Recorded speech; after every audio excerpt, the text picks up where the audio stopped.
से स्वागत है। और हम बायोलॉजिकल क्लासिफिकेशन की बाउंड्रीज इसलिए वेल डिफाइंड नहीं है, लिंक बना के। हेलो एवरीवन, हॉरिजन एकेडमी के चैनल पे आपका फिर से स्वागत है। और आज हम बात कर रहे हैं स्लाइम मोल्ड्स की। पिछले दिनों में हमने फोटोसिंथेटिक प्रोटिस्टा की बात ऑलरेडी कर ली है, तो इधर जो हम बात करने वाले हैं वो स्लाइम मोल्ड्स की बात करने वाले हैं। देखो, नाम से आपके क्या लग रहा है कि इसमें मोल्ड्स मींस टू से ये फंजाई लाइक सम ऑर्गेनिजम्स हैं, तो आप इन्हें फंजाई लाइक ऑर्गेनिजम्स कह सकते हो। इसमें होता क्या है कि ये फंजाई के प्राइमरी ऑर्गेनिजम्स कहे जाते हैं, इसलिए इनको देखा जाए तो ये सैप्रोफिटिक हैं। जैसे कि कोई भी फंजाई सैप्रोफिटिक होती है, तो ये सैप्रोफिटिक प्रोटिस्टेंस हैं। और इनकी जो बॉडी होती है वो पानी में या किसी भी जगह पे जो पेड़ की टहनियां वगैरह होती हैं, जिसको डेब्रीज कह सकते हो आप, प्लांट पार्ट्स कह सकते हो, उनकी जो डिकेइंग, जब वो डेड एंड डिके होने लग जाते हैं, ट्विग्स एंड लीव्स, तो प्लांट्स की लीव्स या ट्विग्स जब डिके होने लग जाती हैं तो उन्हीं को क्या होता है, ये प्लाज्मोडियम जैसी एक ऑर्गेनाइजेशन बनाते हैं। या यूं कह सकते हो कि स्लाइम मोल्ड्स जो होते हैं वो सड़ते गलते प्लांट्स की टहनियों या पत्तियों को खाते रहते हैं, इनगल्फ करते रहते हैं, ऑर्गेनिक मैटर पे फीड करते रहते हैं। और जब इनकी सूटेबल कंडीशंस होती हैं, बहुत तेजी से ग्रो करते हैं और काफी फीट तक ग्रो कर जाते हैं। काफी फीट तक जब ग्रो कर जाते हैं, इनकी ऊंचाई काफी ज्यादा हो जाती है और वो ऑर्गेनाइजेशन इनका प्लाज्मोडियम कहलाता है। तो आप यूं कह सकते हो कि plasmodium is the organisation of the slime moulds growing up to several feets. जब सेवरल फीट्स तक ये पानी में ग्रो हो जाते हैं तो स्लाइम मोल्ड्स को हम प्लाज्मोडियम कह सकते हैं। एक प्लाज्मोडियम प्रोटोजोआ का है, वो एक मलेरिया काज करने वाला ऑर्गेनिज्म है, उसको डिफरेंट तरीके से समझते हैं। तो इसलिए कह सकते हैं कि स्लाइम मोल्ड सैप्रोफिटिक होते हैं, डेड एंड डिकेइंग ट्विग्स और लीव्स पे फीड करते रहते हैं। सूटेबल कंडीशन में प्लाज्मोडियम जो एक एग्रीगेशन है बनाते हैं। तो इसका मतलब प्लाज्मोडियम इज द कॉलोनी और the aggregation of the slime moulds. Slime moulds की बॉडी का ऑर्गेनाइजेशन है जो कि सेवरल फीट्स, कई सारे फीट्स तक ग्रो हो सकता है। ठीक है, आगे इसके बारे में देखते हैं कि जब भी अनफेवरेबल कंडीशंस आती हैं तो इनके जो प्लाज्मोडियम है, जिसको हम aggregation of slime mould bodies कहते हैं, वो इसमें स्लाइम मोल्ड में फ्रूटिंग बॉडीज बन जाती हैं। और फ्रूटिंग बॉडीज का मतलब होता है स्पोरेंजिया, समथिंग लाइक स्पोरेंजिया। तो स्पोरेंजिया स्पोर्स प्रोड्यूस करेगी और ऐसी कंडीशन में जब स्पोर्स प्रोड्यूस होते हैं तो इन स्पोर्स में एक खासियत होती है, स्लाइम मोल्ड्स में सेल वॉल तो नहीं होती, बट इनके स्पोर्स में आपको ट्रू सेल वॉल्स या वॉल्स दिखती हैं। ये एक स्पेशल फीचर है कि स्लाइम मोल्ड्स में सेल वॉल नहीं होती, बट उनके स्पोर्स में सेल वॉल होती है, जो काफी रेजिस्टेंस होती है। इनकी सेल वॉल काफी रेजिस्टेंस होती है। अब अगर मैं कहूं कि इनकी सेल वॉल काफी रेजिस्टेंस होती है, इसका मतलब ये काफी अनफेवरेबल कंडीशन में सरवाइव कर सकते हैं बिना किसी प्रॉब्लम के, और ये सेल वॉल इनको स्ट्रांग बना के रखती है। तो ये काफी ईयर्स तक ये इनके स्पोर्स जो होते हैं प्रिजर्व रहते हैं, प्रोटेक्टेड रहते हैं, क्योंकि इनकी सेल वॉल काफी रेजिस्टेंस होती है। और जब भी कभी हवाएं चलती हैं, एयर करेंट्स बहते हैं, हवाएं उड़ रही होती हैं, हवाएं चल रही होती हैं, तो इनके स्पोर्स जो होते हैं वो डिस्पर्स हो जाते हैं पूरे के पूरे चारों तरफ एरिया में। इस तरीके से स्लाइम मोल्ड्स अपनी जनरेशन को मल्टीप्लिकेट करते रहते हैं। बहुत सिंपल है, सिंपली समझने की बातें हैं। हो सकता है आपको ये रिवीजन हेल्प कर रहा होगा, इसलिए आप कंटिन्यूअसली इस रिवीजन ट्रैक में जुड़े रहिए। आगे देखते हैं कि प्रोटोजोवन।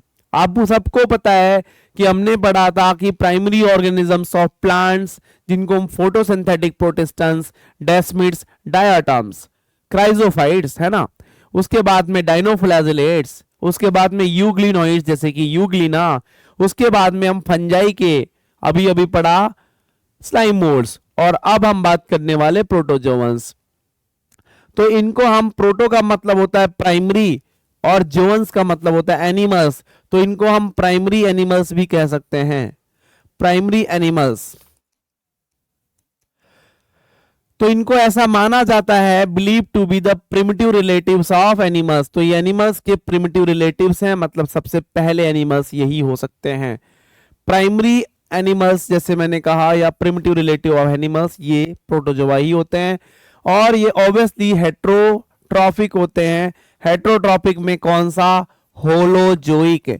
होलोजोइक का मतलब होता है जब भी कोई ऑर्गेनिज्म किसी चीज को इनगल्फ करता है, निगल जाता है, ईटिंग करता है, खा लेता है, उसको हम होलोजोइक न्यूट्रिशन कहते हैं। इसका मतलब वो सबके सब प्रीडेटर्स होते हैं। तो प्रोटोजोअन्स अनडाउटली क्या होते हैं? प्रीडेटर्स होते हैं। प्रीडेटर्स का मतलब शिकारी, जो किसी प्रे मतलब शिकार पे फीड करता है ना। या फिर ये पैरासाइट्स भी होते हैं। पैरासाइट्स का मतलब आप जानते हो कि जैसे मलेरियल पैरासाइट कौन सा होता है? प्लाज्मोडियम होता है। तो प्रोटोजोआ में पैरासाइट्स भी आते हैं, प्रीडेटर्स भी आते हैं, और ये प्राइमरी एनिमल्स होते हैं। अगर हम बात करें तो इनको 4 मेजर ग्रुप्स में डिवाइड किया गया है प्रोटोजोआ को। कुछ प्रोटोजोआ अमीबा लाइक होते हैं तो उनको हम अमीबॉइड प्रोटोजोअन्स कहते हैं, है ना।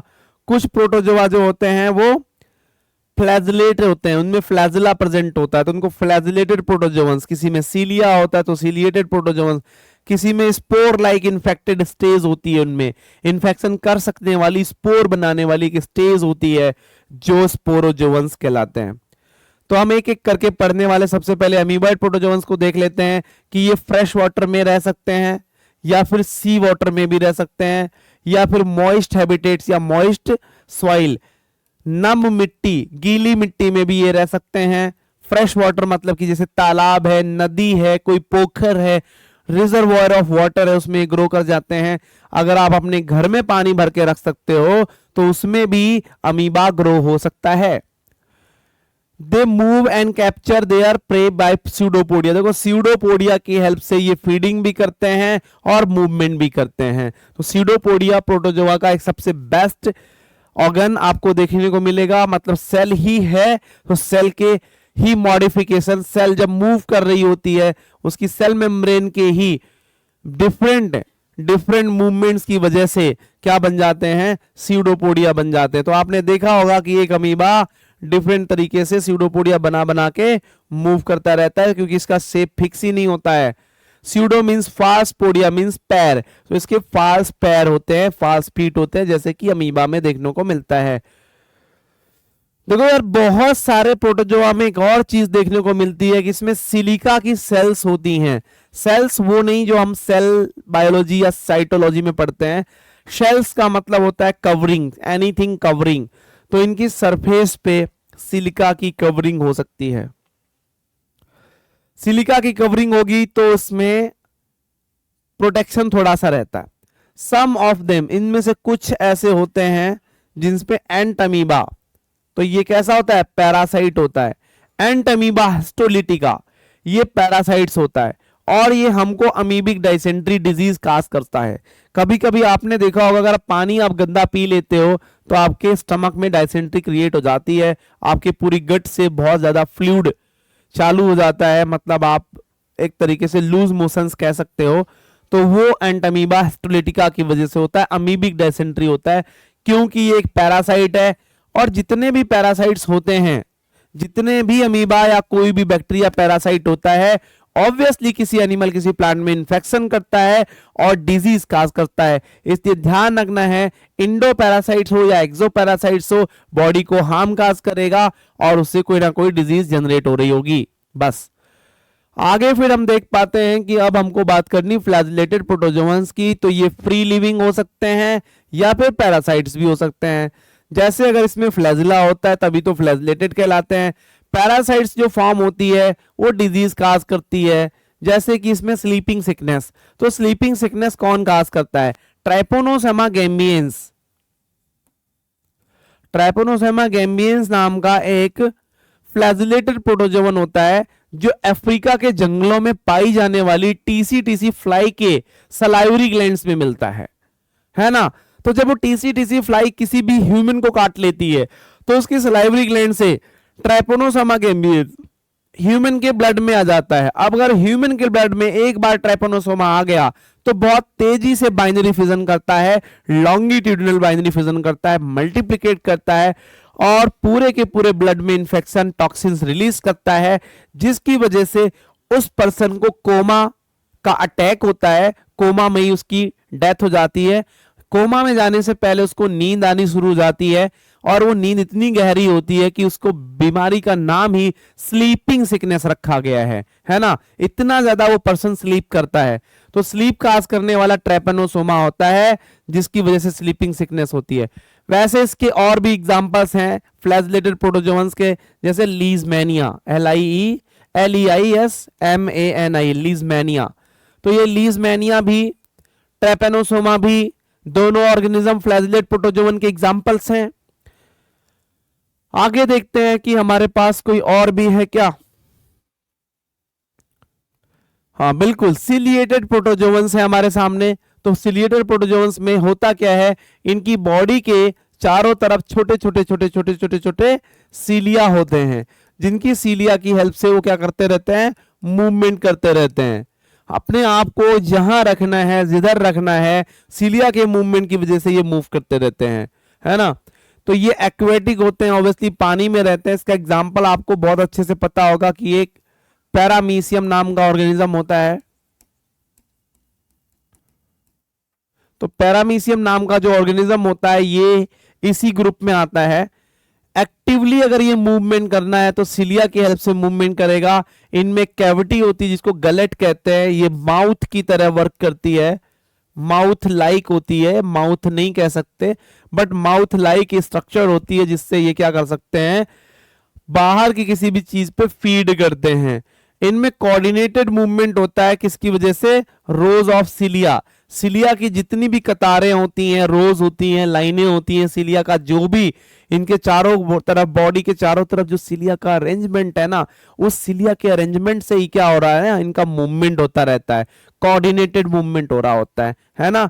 अब इसमें देख सकते हो कि causes water laden with food to be stored in the gullet, मतलब ये इस तरीके से मूवमेंट करते हैं कि इनका जो गलेट होता है, माउथ होता है ना, वो फूड की तरफ एडजस्ट हो जाता है। जैसे आपने देखा होगा बड़ी सी क्रेन जो होती है ना, अपने आप को धीरे धीरे चेन उसका मूव करके वो एक ऑर्डर में एक मूव करती है और फिर जिधर उसको कोई काम करना होता है उधर प्रोजेक्ट हो जाती है। सिमिलरली वैसे ही यहाँ पे हो रहा है कि इनकी बॉडी जो होती है मूव करते करते करते करते फूड की तरफ मुड़ जाती है। ये लाइन वही एक्सप्लेन करती है, एनसीईआरटी यही कहना चाहती है, coordinated movement of the cilia made the adjust there gullet towards the food. Food की तरफ इनका गलेट या माउथ लाइक अपरेटस क्या हो जाता है, शिफ्ट हो जाता है। एग्जांपल पैरामीशियम का एक डायग्राम है। देखो एग्जांपल में पैरामीशियम मैंने पहले बता दिया, तो पैरामीशियम का आप डायग्राम कभी भी देख सकते हो, जिससे आपको ये आइडिया आ जाएगा कि पैरामीशियम किस तरीके से होता है। तो पैरामीशियम आप यहाँ पे ड्रॉ कर सकते हो बहुत आसानी से। आप कैसे कर सकते हो, आपको पता है पैरामीशियम का बॉडी थोड़ा स्लीपर जैसा होता है ना, कुछ इस तरीके से, और यहीं पे इसका एक माउथ लाइक स्ट्रक्चर होती है। तो इसका आप जब माउथ लाइक स्ट्रक्चर देखोगे तो उसमें ही फूड जो होता जाता रहता है, हालांकि इसके दो न्यूक्लियस होते हैं, है ना। ये कॉन्ट्रेक्टाइल वैक्यूल होती है, इसके दो न्यूक्लियस होते हैं, एक बड़ा न्यूक्लियस होता है, एक छोटा न्यूक्लियस होता है। तो इस तरीके से पैरामीशियम की बॉडी होती है, उसके चारों तरफ जो होते हैं बहुत सारे छोटे छोटे सीलिया होते हैं। तो आप इस तरीके से इस पैरामीशियम की बॉडी को आराम से कहीं भी डायग्राम में ऑब्जर्व कर पाओगे। तो paramecium is the example of that. Ciliated protozoa का एग्जांपल पैरामीशियम होता है। अब हम बात करने वाले हैं स्पोरोजोअन्स। स्पोरोजोअन्स का नाम इसलिए पड़ा है क्योंकि इनमें इन्फेक्शियस स्पोर लाइक स्टेज होती है, इन्फेक्शियस स्पोर लाइक इसमें स्टेज होती है, जिसकी वजह से इसमें इन्फेक्शन करने की कैपेसिटी होती है, और इनके लाइफ साइकिल में ऐसा इन्फेक्शन कर सकने वाली स्पोरोजोअन्स वाली स्टेज होती है। सबसे नोटोरियस, सबसे झगड़ालू, सबसे ज्यादा बीमारी काज करने वाला इनका जो होता है प्लाज्मोडियम होता है, जिसको मलेरिया पैरासाइट कहते हैं, जो मलेरिया की नाम की डिजीज काज करता है। और चूंकि इसका साइकिल वैसे चलता है, आप ह्यूमन हेल्थ डिजीज में पढ़ पाओगे, इसका साइकिल, लाइफ साइकिल ऐसा चलता है कि तीसरे दिन पे एक पर्सन को फीवर आना शुरू हो जाता है।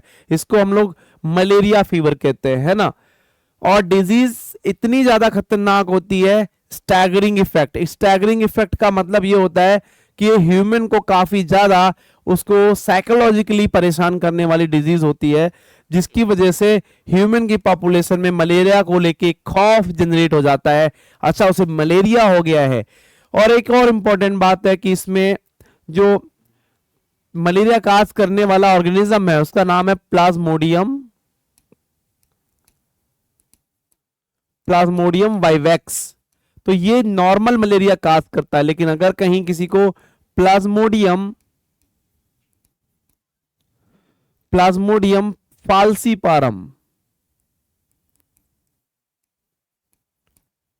फैल्सीपेरम का इन्फेक्शन हो गया तो ये फेटल मलेरिया काज करता है। इसको ध्यान रखना, फेटल मलेरिया। तो ये फेटल मलेरिया का मतलब है जिस मलेरिया से किसी भी पर्सन की डेथ हो सकती है वो प्लाज्मोडियम फाल्सीपारम की वजह से होता है, डेथ काज कर सकता है ये मलेरिया। अब हमको पढ़ना है नेक्स्ट किंगडम फंजाई। तो देखो किंगडम फंजाई भी हमारे बायोलॉजिकल क्लासिफिकेशन का बहुत इंपॉर्टेंट किंगडम है, और इसे अगर हम देखें तो ये ऑब्वियसली हेट्रोट्रॉपिक है, पूरी तरीके से हेट्रोट्रॉपिक ऑर्गेनिजम्स हैं जो डेड एंड डिकेइंग प्लेसेस पे सैप्रोफिटिक की तरह किसी दूसरे प्लांट्स या किसी दूसरे एनिमल्स हमारे स्किन पे ही बहुत बार फंगस का इन्फेक्शन हो जाता है, तो वो पैरासिटिक फंगस हो सकती है। तो हेट्रोट्रॉपिक में क्या आता है, पैरासिटिक, सैप्रोफिटिक हो सकती है, ये पैरासिटिक हो सकती है, सैप्रोफिटिक होती है, और कैसी हो सकती है, सिम्बायोटिक हो सकती है,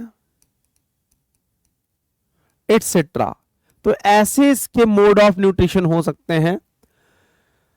इंपॉर्टेंट है कि इसमें बहुत ज्यादा डाइवर्सिटी देखने को मिलती है, मार्फोलॉजी एंड हैबिटेट, मतलब फंजाई कैसा दिखेगा, बड़े सारे टाइप्स हैं इसके, है ना, किन किन हैबिटेट्स में रहेगा, कौन कौन से नेचुरल प्लेसेस में रहेगा, बड़े सारे टाइप्स की नेचुरल प्लेसेस में रहेगा। ये मॉइस्चर में भी रह सकता है, कपड़ों पे भी रह सकता है, फूड पे भी रह सकता है, डेड एंड डिकेइंग मटेरियल पे भी हो सकता है, ये मोस्ट ऑफ प्लेसेस पे हो सकता है। और इसीलिए इसको बोल सकते हैं कि ये ज्यादातर वार्म एंड ह्यूमिड किसी भी प्लेस में रह सकता है। इसको क्या चाहिए, थोड़ा इसका टेम्परेचर, इन्वायरमेंट का टेम्परेचर थोड़ा ज्यादा होना चाहिए और थोड़ी सी मॉइस्चर होनी चाहिए, फंगस ग्रो हो जाती है। इसीलिए गर्मियों में जब बारिश होती है, चारों तरफ बारिश होती है, रेनी सीजन आप कहते हो, उस रेनी सीजन में गर्मी भी बहुत होती है, बारिश भी बहुत ज्यादा होती है, फंगस बहुत इंफेक्शन काज करता है, और उन बारिश के दिनों में आपके कपड़े, जूते, बहुत सारी चीजें स्मेल करनी शुरू कर देती हैं, and that is because of fungus infection. Fungus infection skin को भी हो जाता है, इसका भी ध्यान रखना है। जिम जाने वाले लोगों के कभी कभी कपड़ों में भी फंगस का इन्फेक्शन हो जाता है, क्योंकि उसमें गर्मी और मॉइस्चर दोनों एक साथ मिल जाता है ना। किसी के नेल्स आपने काले होते हुए देखे होंगे, अंदर से नेल्स काले हो जाते हैं, ऐसी बड़ी सारी प्रॉब्लम सब फंगस की होती है।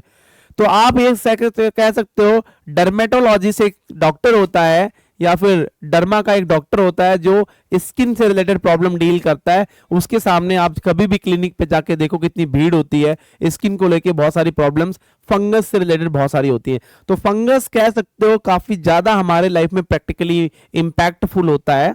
आप अपने घर की पुट्टी को भी देख सकते हो, जब वो पुरानी हो जाती है, मॉइस्चर सीलन मार जाता है, तो उसमें भी फंगस ग्रो हो जाती है।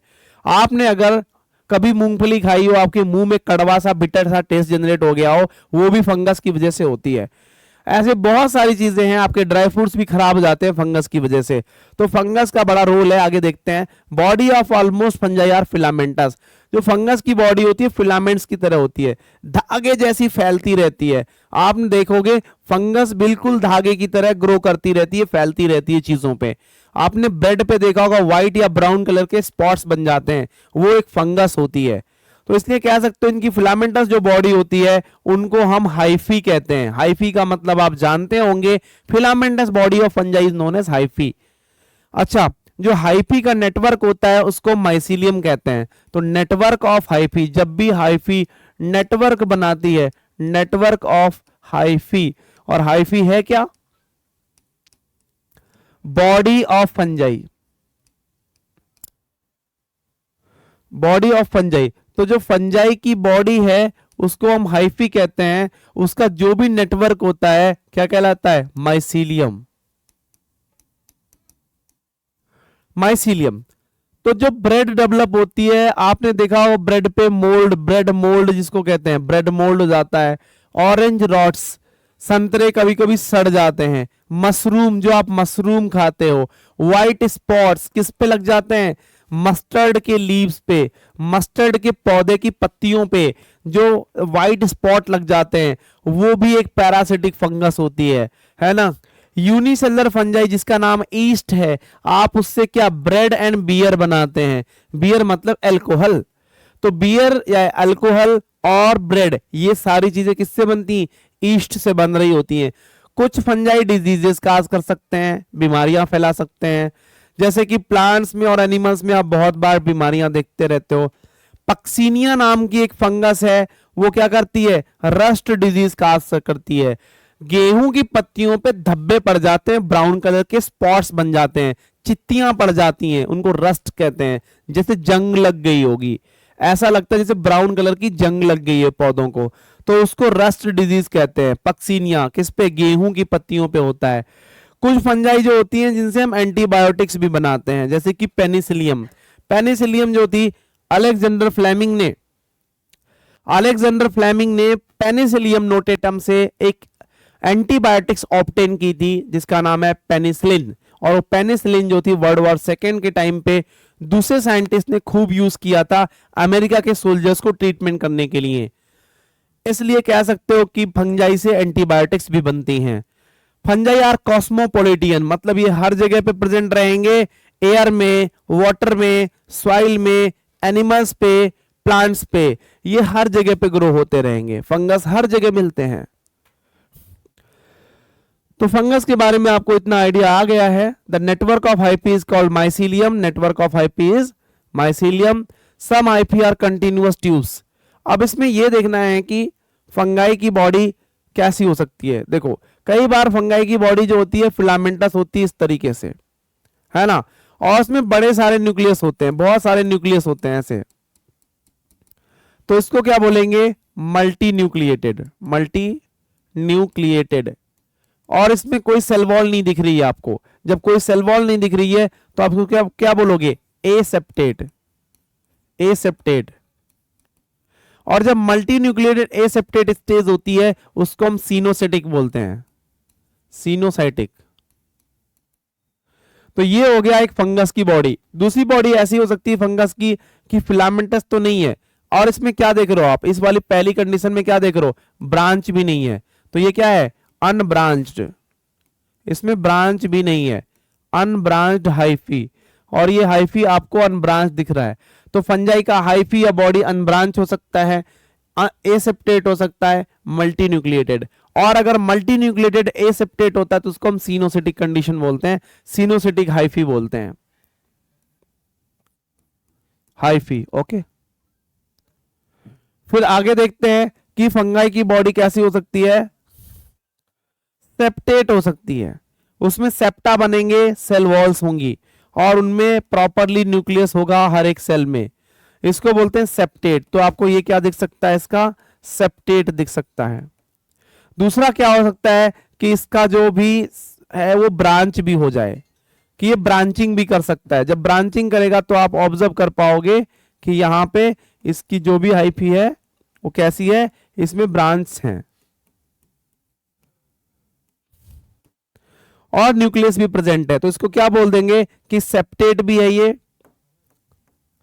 ये सेप्टेट भी है और ब्रांच्ड भी है।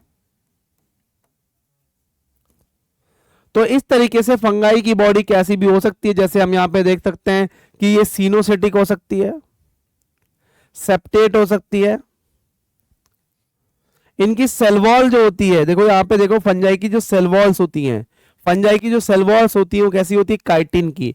और इसमें पॉलीसेक्राइड्स भी होता है। काइटिन अपने आप में एक पॉलीसेक्राइड है, लेकिन काइटिन के अलावा पॉलीसेक्राइड्स भी हो सकता है किसमें?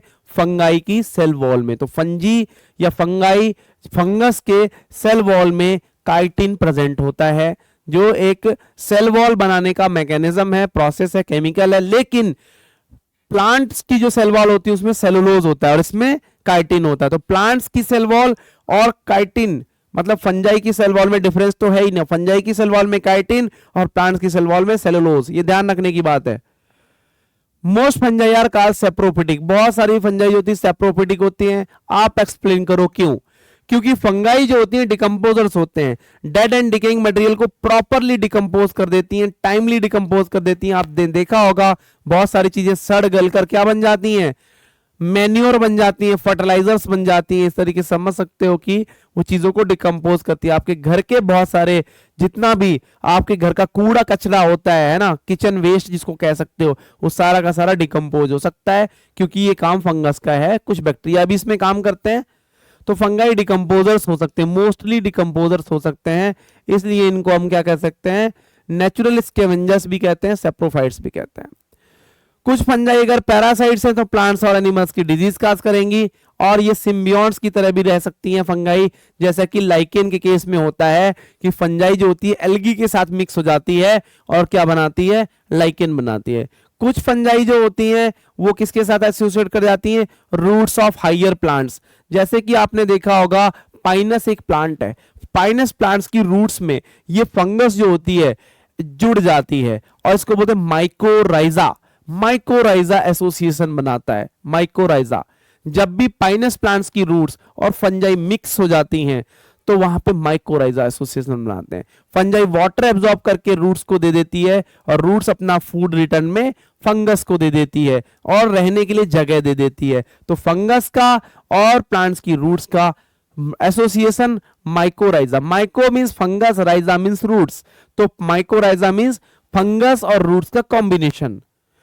रिप्रोडक्शन फंजाई में डिफरेंट तरीके से होगा और ये किसी भी तरीके से हो सकता है, वेजिटेटिव, एसेक्सुअल और सेक्सुअल। इसमें फ्रेगमेंटेशन हो सकता है और बाइनरी फिजन या फिर बडिंग हो सकती है। तो प्लांट्स इसमें रिप्रोडक्शन जो होगा वो कई तरीके का होगा, लेकिन हम ब्रॉडली उसको एसेक्सुअल रिप्रोडक्शन और सेक्सुअल रिप्रोडक्शन दो पार्ट में बांट सकते हैं।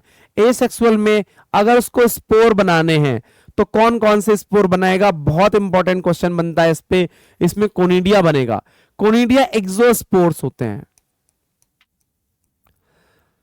एक्सोस्पोर का मतलब है ये कभी भी किसी फ्रूटिंग बॉडी के अंदर नहीं बनेंगे, बाहर बनेंगे।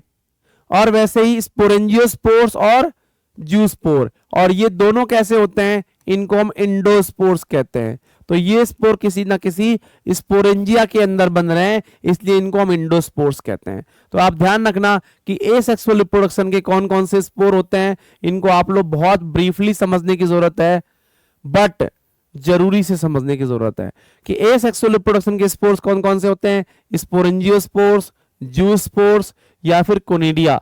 लेकिन जब भी फंजाई सेक्सुअल रिप्रोडक्शन करेगा तो उसमें कौन से स्पोर्स होंगे पता होना चाहिए, oospores, ascospores एंड बेसिडियोस्पोर्स।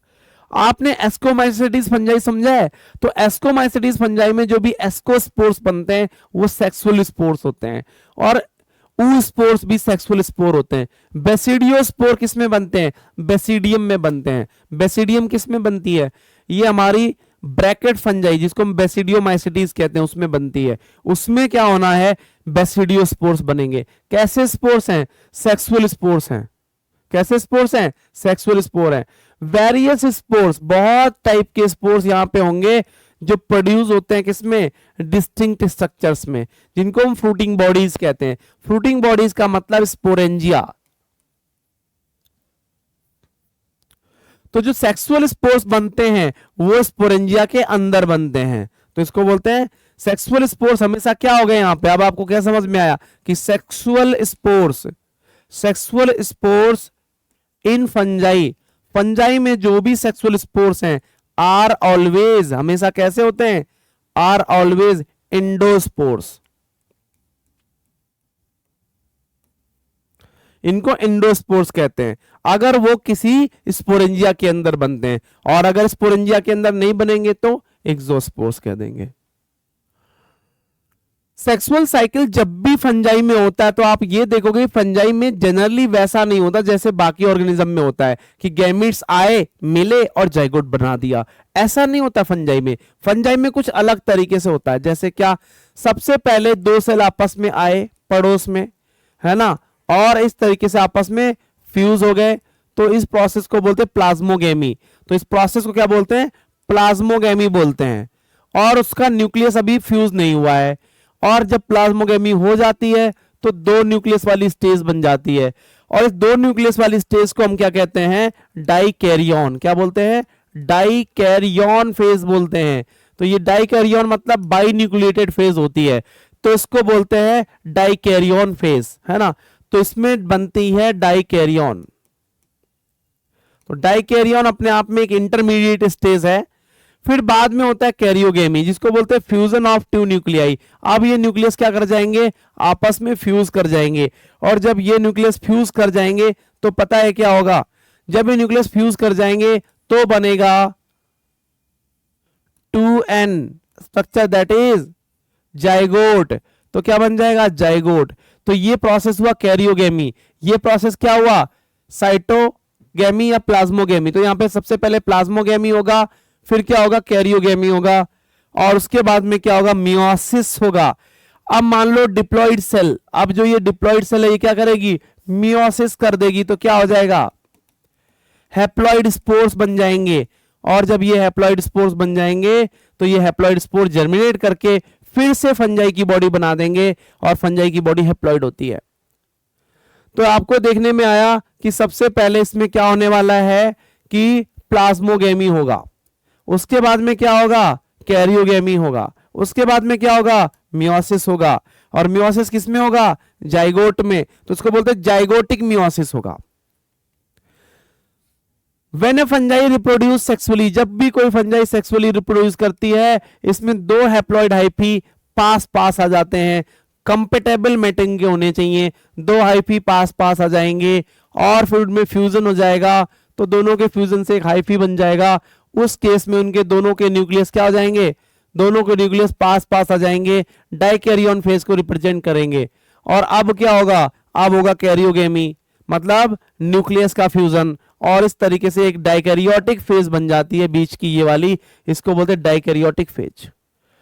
तो ये समझ में आ रहा है कि एस्कोमाइसिटीज और बेसिडियोमाइसिटीज में जनरली ऐसा हो रहा होता है कि डाइकैरियोटिक फेज बन जाती है, फिर बाद में ये न्यूक्लियस भी फ्यूज कर जाएंगे, तो सब के सब क्या बना देंगे, जाइगोट्स बना देंगे।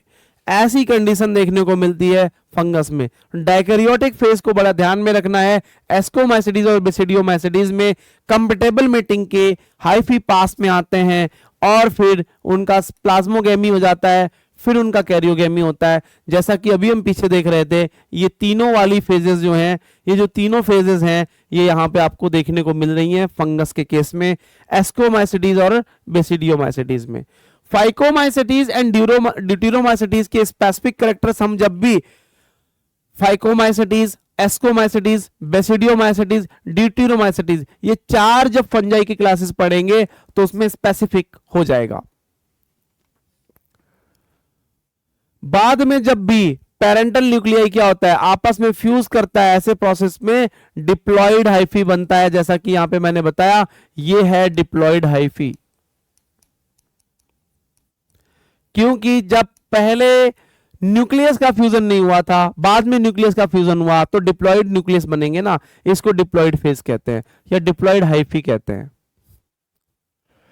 फंजाई जो होती है फ्रूटिंग बॉडी क्यों बनाती है, आपको पता है, स्पोरेंजिया बनाती है, तो उसके अंदर स्पोर्स बनेंगे। तो यहाँ पे फ्रूटिंग बॉडी में क्या होता है, रिडक्शन डिवीजन। आपको जब भी कभी रिडक्शन डिवीजन आता है तो आप ये ध्यान रखो, मियोसिस होगा, और जब भी मियोसिस होगा तो मियोसिस हमेशा, मियोसिस जब भी होगा, देखो यहां पे मियोसिस लिखता हूं, तो मियोसिस जब भी होगा तो मियोसिस की पहली पहचान तो ये है कि मियोसिस हमेशा डिप्लॉइड सेल में होगा। तो अगर डिप्लॉइड कोई भी सेल है किसके अंदर, अगर फ्रूटिंग बॉडी के अंदर कोई भी सेल डिप्लॉइड है, मियोसिस करेगी तो क्या बना देगी, 4 हैप्लॉइड स्पोर्स बना देगी। तो इनको बोलते हैं स्पोर्स। वो चीज यहां पे हो रही है, तो हैप्लॉइड स्पोर्स बना देती है ये फेज। आगे देखते हैं कि morphology of the mycelium. Mycelium का मतलब क्या मैंने बताया था, नेटवर्क ऑफ हाइफी। तो हाइफी का जो भी नेटवर्क है माइसीलियम बनाएगा, और माइसीलियम का कैसा भी हो सकता है। माइसीलियम की मॉर्फोलॉजी, मोड ऑफ स्पोर्स, की स्पोर्स कौन से हैं, एक्सोस्पोर्स है कि इंडोस्पोर्स हैं, formation end of formation of fruiting bodies, फिर और भी चीजें हैं, डिविजन्स।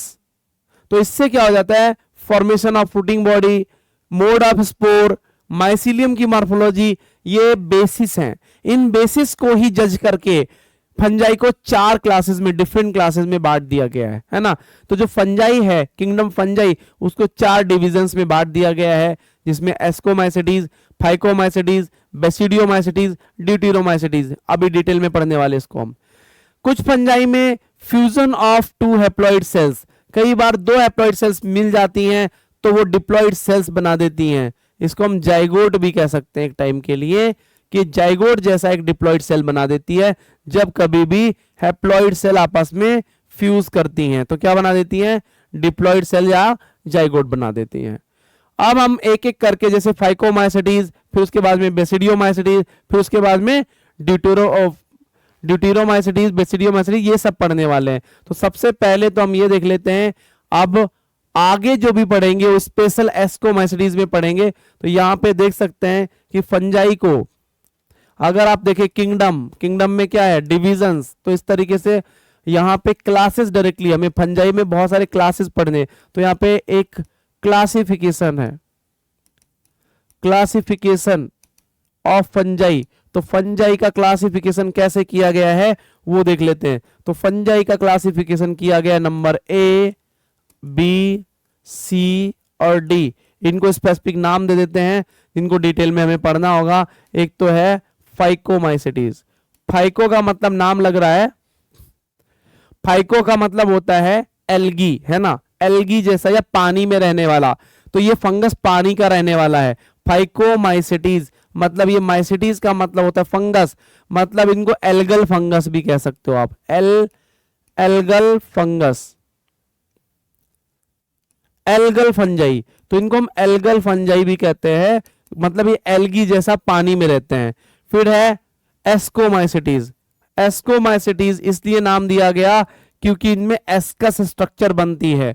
एस्कस एक टाइप की स्पोरेंजिया होती है। और फिर उसके बाद में बेसिडियोमाइसिटीज। बेसिडियोमाइसिटीज होती है क्योंकि इसमें बेसिडियम स्ट्रक्चर बन रही होती है। फिर होती है ड्यूटेरोमाइसिटीज, ड्यूटेरोमाइसिटीज। तो इन क्लासेस को हम डिटेल में पढ़ेंगे एक एक करते हुए। तो फंजाई को क्लासेस में डिवाइड किया गया है, 4 क्लासेस में डिवाइड किया गया है, और इनकी एक एक क्लास को हम डिटेल में पढ़ेंगे। नेक्स्ट वीडियो में मिलते हैं एस्कोमाइसिटीज के साथ।